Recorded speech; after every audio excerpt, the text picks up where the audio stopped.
Hello friends, welcome to AkshWiki channel. இன்றைக்கி நம்ம சேனலில் ரொம்ப சுலபமாக சிக்கன் கிரேவி எப்படி செய்கிறதுன்னு பார்க்கலாம். இப்போ ஒரு பேனில் 3 டீஸ்பூன் ஆயில் விட்டுக்கலாம். ஆயில் நல்லா காஞ்சதும் சின்னதாக 2 பட்டை, 3 கிராம்பு, 2 ஏலக்காய் இந்த 3ஐயும் ஆட் பண்ணிக்கலாம். அடுத்ததாக பெரிய வெங்காயம் சின்ன சின்னதாக கட் பண்ணி அதையும் ஆட் பண்ணிக்கலாம். இப்போ வெங்காயத்தில் நம்ம கொஞ்சமாக சால்ட் ஆட் பண்ணிக்கலாம். இப்போ சால்ட் ஆட் பண்ணோம்னா நம்மளோட வெங்காயம் வந்து சீக்கிரமாகவே வதங்கிடும். பாருங்கள், இப்போ வெங்காயம் நல்லா வதங்கிருச்சு. இப்போ கிரேவிக்கு தேவையான மசாலா ஐட்டம் ஆட் பண்ணிக்கலாம். ஜிஞ்சர் கார்லிக் பேஸ்ட் 1 டீஸ்பூன், மஞ்சத்தூள் 1/2 டீஸ்பூன், சீரகத்தூள் 1 teaspoon, garam masala 1 teaspoon,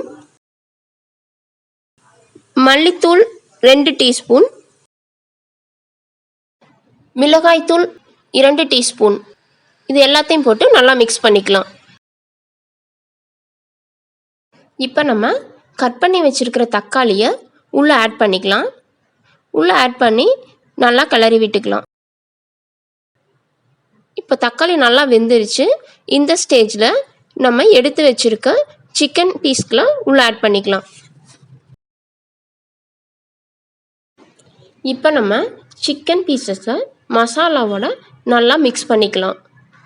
mix பண்ணதுக்கப்புறமா தேவையான அளவு சால்ட் ஆட் பண்ணிக்கலாம். அடுத்ததாக கிரேவிக்கு தேவையான அளவு தண்ணி ஊற்றி 35லேருந்து 40 மினிட்ஸ் வந்து நம்ம சிக்கனை குக் பண்ணலாம். பாருங்கள், இப்போ சிக்கன் வந்து நல்லா குக் ஆகி கிரேவி வந்து கரெக்டான கன்சிஸ்டன்சியில் இருக்குது. இந்த டைமில் நம்ம கொஞ்சமாக கொத்தமல்லி இலைகளை தூவி ஸ்டவ் ஆஃப் பண்ணிடலாம்.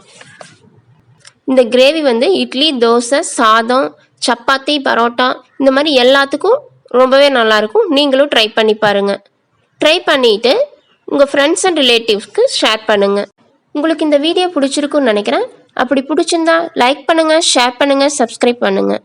சப்ஸ்கிரைப் பண்ணும்போது மறக்காமல் சப்ஸ்கிரைப் பட்டன் கிட்ட இருக்க பெல் ஐக்கானை கிளிக் பண்ணுங்கள். அப்போ தான் நாங்கள் போடுற வீடியோ உடனுக்குடன் வந்து சேரும். தேங்க்யூ ஃபார் வாட்சிங்.